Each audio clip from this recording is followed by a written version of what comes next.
ವೃಷಭ ರಾಶಿಯವರೇ, ನಿಮ್ಮ ಶಾಂತ ಸ್ವಭಾವವೇ ಇಂದು ನಿಮ್ಮ ಪಾಲಿಗೆ ಶಾಪವಾಗಿ ಪರಿಣಮಿಸಿದೆಯೇ? ನೀವು ಅನುಭವಿಸುತ್ತಿರುವ ಆ ನರಕಯಾತನೆಗೆ ಅಂತ್ಯವೇ ಇಲ್ಲವೇ ಎಂದು ಹತಾಶರಾಗಿದ್ದೀರಾ?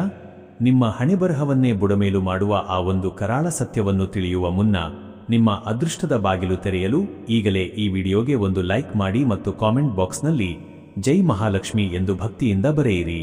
ನಿಮ್ಮ ಈ ಸಣ್ಣ ನಡೆ ನಿಮ್ಮನ್ನು ಸುತ್ತುವರಿದಿರುವ ದಾರಿದ್ರ್ಯದ ನೆರಳನ್ನು ಸುಟ್ಟು ಭಸ್ಮ ಮಾಡಲಿದೆ.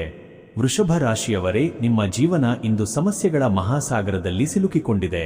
ಆರ್ಥಿಕವಾಗಿ ನೀವು ಎಷ್ಟೇ ಜಾಣತನದಿಂದ ಹೆಜ್ಜೆ ಇಟ್ಟರೂ ಅನಿರೀಕ್ಷಿತವಾಗಿ ಬರುತ್ತಿರುವ ದೊಡ್ಡ ಮಟ್ಟದ ಖರ್ಚುಗಳು ನಿಮ್ಮ ಉಳಿತಾಯವನ್ನೆಲ್ಲ ನುಂಗಿ ಹಾಕುತ್ತಿವೆ.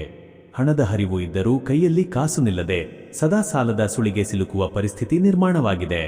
ಅತ್ತ ಕುಟುಂಬದಲ್ಲಿ ನೋಡಿದರೆ ನೀವು ಯಾರ ಸುಖಕ್ಕಾಗಿ ಹಗಲಿರುಳು ಶ್ರಮಿಸುತ್ತಿದ್ದೀರೋ ಅವರಿಂದಲೇ ನಿಮಗೆ ಅವಮಾನ ಮತ್ತು ತಿರಸ್ಕಾರ ಎದುರಾಗುತ್ತಿದೆ. ಸದಾ ಅಕಾರಣ ಕಲಹಗಳು ಮತ್ತು ಹಿರಿಯರ ಆರೋಗ್ಯದ ಬಗ್ಗೆ ಉಂಟಾಗುತ್ತಿರುವ ಆತಂಕ ನಿಮ್ಮನ್ನು ಮಾನಸಿಕವಾಗಿ ಕುಗ್ಗಿಸುತ್ತಿದೆ. ಕಚೇರಿಯಲ್ಲಿ ಅಥವಾ ನಿಮ್ಮ ಉದ್ಯೋಗದಲ್ಲಿ ನೀವು ಎಷ್ಟೇ ನಿಷ್ಠೆಯಿಂದ ಇದ್ದರೂ ನಿಮ್ಮನ್ನು ತುಳಿಯಲು ಸಹೋದ್ಯೋಗಿಗಳೇ ಕುತಂತ್ರ ನಡೆಸುತ್ತಿದ್ದಾರೆ.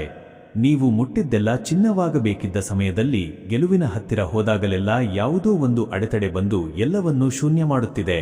ಇಷ್ಟೆಲ್ಲ ಸಂಕಷ್ಟಗಳಿಗೆ ಕಾರಣ ಕೇವಲ ನಿಮ್ಮ ಹಣೆಬರಹವಲ್ಲ, ನಿಮ್ಮ ಸುಖವನ್ನು ಕಂಡು ಸಹಿಸದ ಹತ್ತಿರದವರೇ ನಿಮ್ಮ ಮನೆಯ ಹೊಸ್ತಿಲಿಗೆ ಘೋರ ದೃಷ್ಟಿ ದೋಷ ಅಥವಾ ನಕಾರಾತ್ಮಕ ಶಕ್ತಿಯ ಬೀಗ ಹಾಕಿದ್ದಾರೆ ಎಂಬ ಕಹಿ ಸತ್ಯ ನಿಮಗಿನ್ನೂ ಅರಿವಾಗಿಲ್ಲ.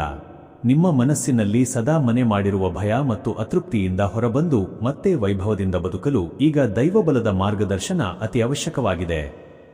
ನಿಮ್ಮ ಜೀವನದ ಈ ಪ್ರತಿಯೊಂದು ಕಗ್ಗಂಟನ್ನು ಬಿಡಿಸಿ ಮತ್ತೆ ವಿಜಯಶಾಲಿಯಾಗಿ ಬದುಕಲು ತಡಮಾಡದೆ ಈಗಲೇ ಈ ಮೇಲಿನ ನಂಬರಿಗೆ ಕರೆ ಮಾಡಿ ಮತ್ತು ನಿಮ್ಮ ಎಲ್ಲಾ ಸಮಸ್ಯೆಗಳಿಗೆ ಇಂದೇ ಶಾಶ್ವತ ಪರಿಹಾರ ಕಂಡುಕೊಳ್ಳಿ.